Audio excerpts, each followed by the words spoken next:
babalikan sila ni PRRD. Yan ang sinasabi ko sa inyo eh. Ah, ah, ginagamit ninyo. Di umano ang sigaw ng taong bayan, kayo ay inaabuso ninyo ang inyong kapangyarihan. Yung pala, mga ipokrito itong mga ito. Sige, tingnan natin.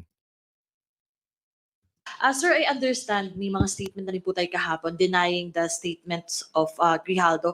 Pero just to be clear, para mas maipaliwanag lang po sa ating mga kababayan, so may nangyari nga po bang private meeting about dun sa statement nga with Grijaldo? And ano po kaya yung reason kung meron?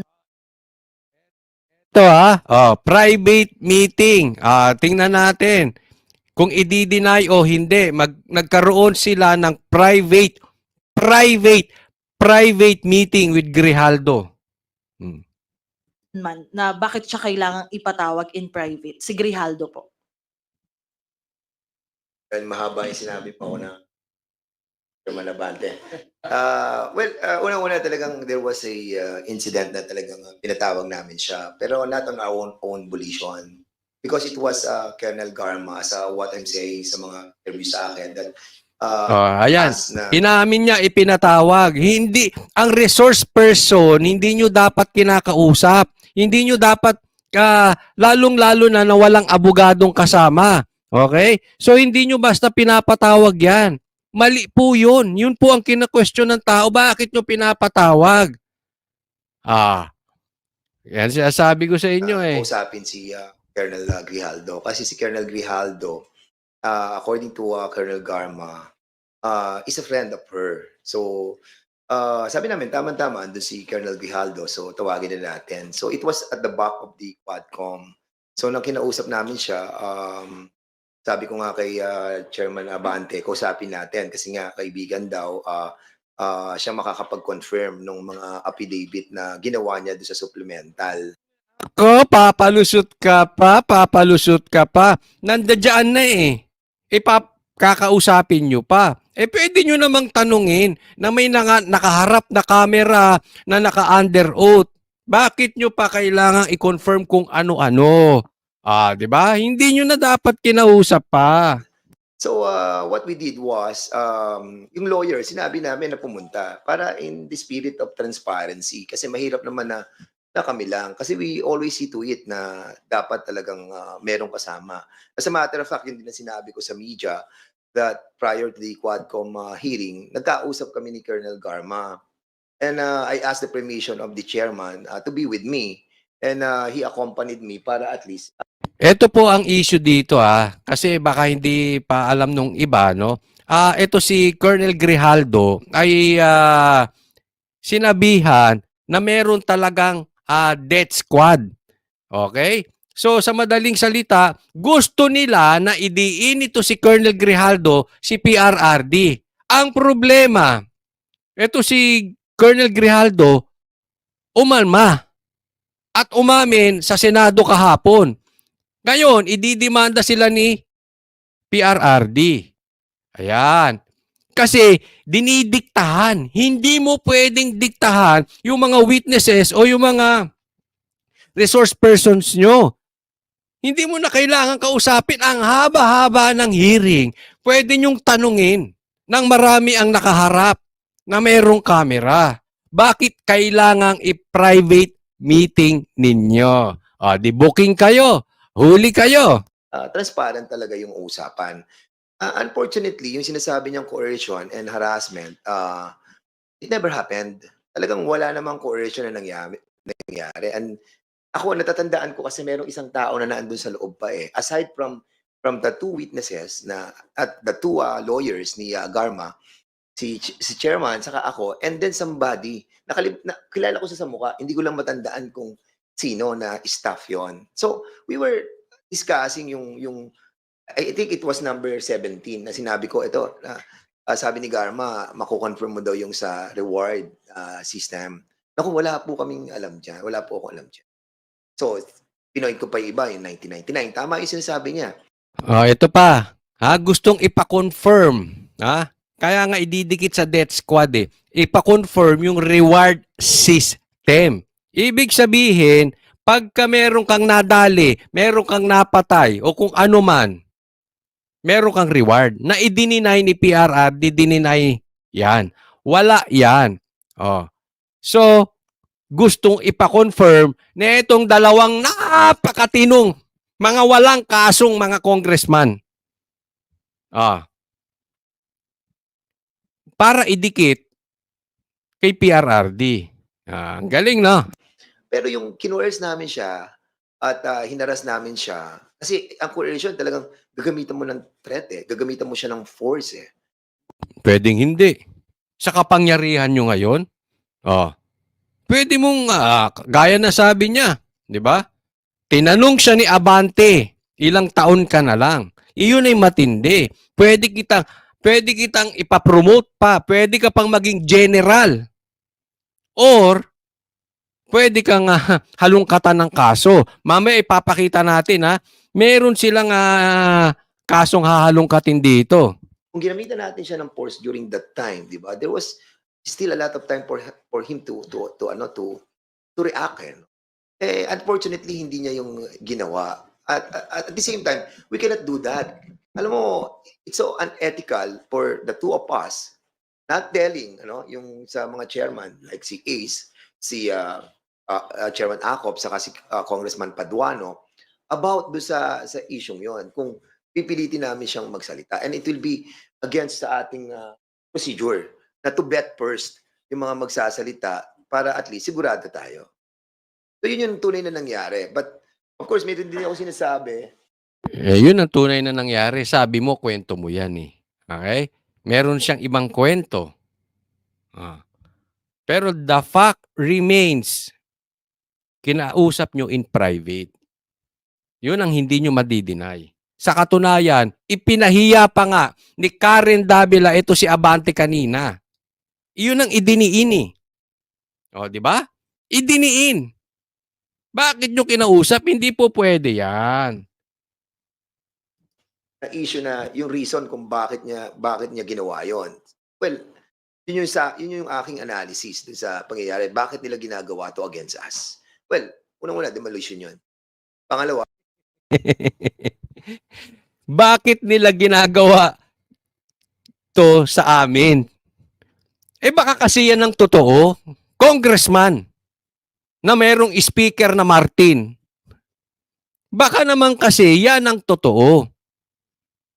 Tapos sabi ni Dan Fernandez, ito'y demolition job. Nye? Sila pa ang demolition job? Wala kayong galawang investigasyon. Puro sa Duterte. Kay Pastor Kibuloy, kay BP Sara, kay PRRD. And now, here you are. Of all people, talking about demolition job. Look who's talking. Hindi po sa pinagbibintangan ko kayo. Pero yung senaryong nangyayari ngayon, puro Duterte eh. Let's talk about confidential funds. Gusto nyong buksan yung kay kay BP Sara. Si Marcos, may confidential funds. Kung bubuksan nyo yung kay BP Sara, kaya nyo rin bang buksan at imbestigahan yung kay Marcos? A real talk tayo. Ano kaya ang ginawa sa inyo ni Martin? Kung pinatawag nyo rin si BBM, kung binuksan ninyo at iniimbestigahan din nyo at sinabi nyong iimbestigahan nyo si Marcos, real talk lang po, ano kaya ang gagawin sa inyo ni Martin? Hindi na nga tayo umabot doon eh. Ang tanong, kaya nyo bang gawin yon?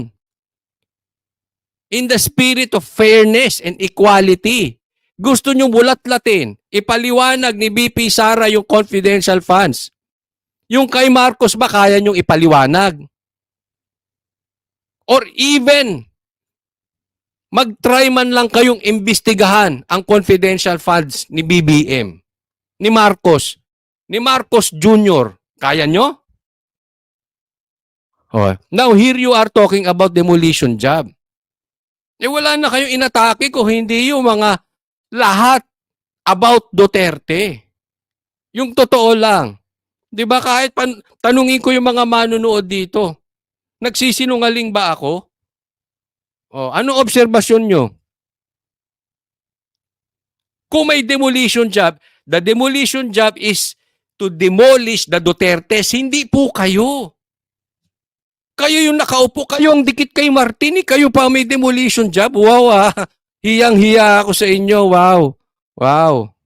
It's an attack against me and well, against you, and most likely they really wanted to discredit the whole of the Quadcom. Alam mo talaga, sa totoo lang, discredited na ang Quadcom. Di ba? Ito, it shows na yung mga nilalabas na mga patungkol dito sa mga pinagsasabi about Pastor Kibuloy, kay BP Sara, kay Duterte, hindi natin alam kung pinagkakausap nyo rin eh. Oh. Wag na tayo magbintangan kung diniktahan nyo o hinaras ninyo or what. Yung the fact na pinagkakausap nyo in private, hindi na natin alam kung ano na eh. Di ba? And it's quite unfair, no, to all of the members of the Quadcom, especially the chairman. What happened nang invite namin with our own volition na to talk to Colonel Grijaldo because it was asked by Colonel Garma. And sa amin, yun ang nakita kong hiniling daw ni Garma. You should know better than that. Kayo ang mambabatas eh. Kahit abogado ka man or hindi ka abogado, you have no excuse. Ignorance of the law excuses no one. O, di ba? So, lalong-lalo na yung mambabatas. Alam mo, dapat hindi nyo na kinausap eh. naging repercussion ng ginawa namin. But of course, in every betting that we are doing, we always see to it that there are people around.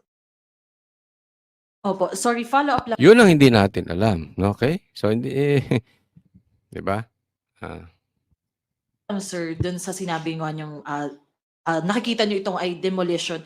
Ano rin po yung masasabi niyo na paulit-ulit sinabi ni former President Duterte na subornation of perjury at sabi nga niya maghahain pa siya ng kaso against about this against you po, sir.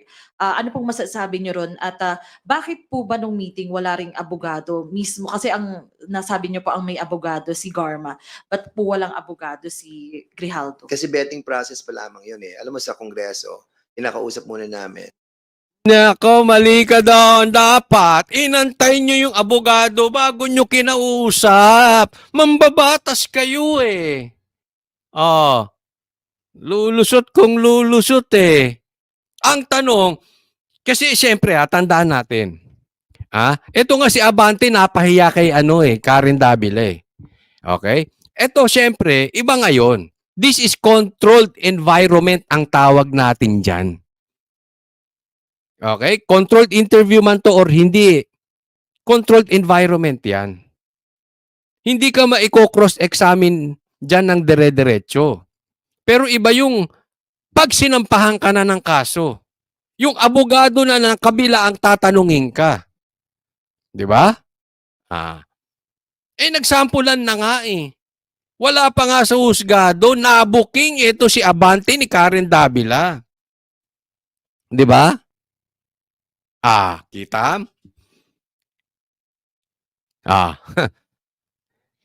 Ngayon, hugas kamay kayo. Iba, pag sinampahan kayo ng kaso, tingnan natin, yung galing ninyo. Magtatanong sa mga resource persons, mga iniimbitahan nyo dyan sa House of Representatives, dyan sa Kamara, House of Representatives. Yang inquiry nyo dyan. Tingnan natin kung gano'n din kayo. Kung sakali, ididemanda. Alam mo, eto kung idemanda to ni Duterte, ni PRRD, sa tingin ko, kung talagang leader itong si Martin, dapat ipag-inhibit niya itong dalawa. Dapat tanggalin niya muna sa Quadcom until may sinasabi yung kabilang panig, meron sinasabing panig kayo. Kasi po, hindi po kasiraan ng Quadcom yan. Magiging kasiraan lamang ng Quadcom yan kung hindi kayo mag-i-inhibit. Dapat medyo, pagka may mga Senate, ay may mga inquiry kayo, medyo tabi-tabi muna kayo ni Abante. Tabi muna kayo. 'Di ba? Nang hindi nakukulayan yung Quadcom. Kasi kasiraan ng Quadcom, tama yan eh.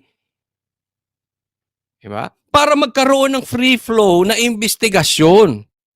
Kung si Martin ay totoong hamon, ay totoong leader, yan po ang hamon natin kay Martin. At kayo naman, kung talaga namang maganda ang inyong prinsipyo, hindi na kayo kakapit tuko dyan sa Quadcom. Hindi na kayo kakapit dyan sa mga posisyon-posisyon na yan, tawag-tawag na grupo na yan, kung ano man yan. Bitaw na muna kayo. O mag-inhibit kayo kung saan mang iimbestigahan ng grupo mo. Konting kahihiyan lang naman. Di ba? Kung meron kayo nun. And then kapag nalaman namin na pwede nating i-validate yung mga sinasabi niya, then the lawyers will come out. So, that time, wala namang lawyer na dala si Grijaldo during that time. Ang may lawyer doon is si Garma. Di ba't nyo nga kinausap? Inantay nyo lawyer. Simple lang naman. Pinahahaba mo pa. And that's the reason why we asked na kung pwede yung dalawang lawyer pumunta doon para at least transparent yung usapan. Now, kung nagsabi siya na, yes sir, kinocontrol ko po yan, alam ko po yung reward system. And then, bring your lawyer. Yun ang namin, yun ang sistema ng procedure namin sa betting eh. Kasi otherwise, kung ano naman masasabi mo nung tinatanong pa ni Abante, yung kumpare mo dyan, na kung ilang taon pa si Grijaldo? Una pa lang, may co-coerce na namin siya. Alam namin, babalikan kami niyan. We're not like that. And Hindi ganon. Baliktad. Alam mo sabi niya, i-coerce namin yan. Babalikan kami niyan. Ibig niya sabihin, delikado yan. Pag kumanta yan. Hindi po. Mas delikado for Colonel Grijaldo. Alam niyo kung bakit? Kayo nakaposisyon eh. Alam naman namin yung grupo nyo ang lakas kay Martin. Real talk lang po. Kayo ang nasa posisyon eh. Ang ginigisa ngayon, ang focus ng Senate, focus ng House, Duterte. Mas maraming mawawala kay Grijaldo. Sa katunayan, baka general na ngayon niya kung umuo sa inyo. Mas marami siyang pakinabang. Aminin lang niya yung reward system. Nakakatakot bumangga sa inyo. Sa totoo lang. Ilan na po ang nademanda?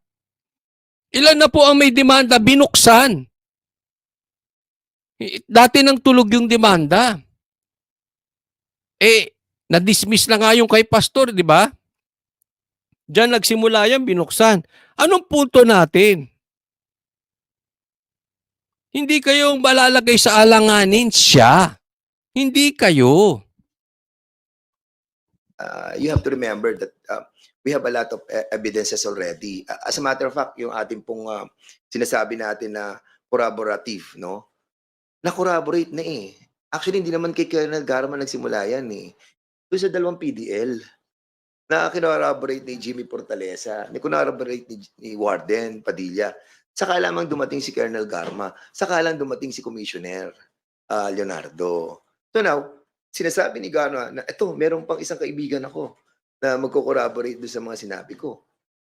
Well, actually, kahit wala siya, hindi nga siya hindi nga siya pinag-uusapan namin, kaya nagulat ako nang nandun lang siya, nagsasalita siya against us. Well, script nila yun eh. Bahala sila doon. Well, Ang tabas ng dila niya. Script nila yun eh. Ngayon, tanungin natin ang taong bayan. May script ka eh. May script sila. may sinasabi ka, may sinasabi sila. Sa pulso ng taong bayan, sino kaya ang mas pinapaniwalaan? Sino yung mas maraming mawawala? Who has more to lose than to gain? Si Grijaldo. 4 na taon na lang mawawala pa pension pag inipit siya ng inipit. Panindigan niya kung ano magiging repercussion sa kanya dahil nga we will not take that sitting down. Of course, yung kanyang affidavit na kinores, hinaras, and under oath siya, mabigat yun. And we will do something. And this will be collective. I mean, not me, not Kita mo? Huli sa bunganga mo. Huli sa bunganga mo. We will not take this sitting down. Oh. 'Di ba? So obviously, yung mama hindi mag-iimbento ng gagawin na alam niya ang babanggain niya ay yung kamera ni Martin. Naiintindihan niyo ba yung sinasabi ko? Madaling magsinungaling kung kakampi mo ang mga nakaupo. Kung kakampi mo ang mga powerful. Ang may hawak ng mikropono sa Senate o sa House. Ang may hawak ng hearing at inquiry. 'Di ba? Don't you think alam niya 'yan? Pero for the sake of truth, para sa katotohanan, tinaya niya yan kaysa naman magsisinungaling siya. 'Di ba? Sino ang mas maraming mawawala?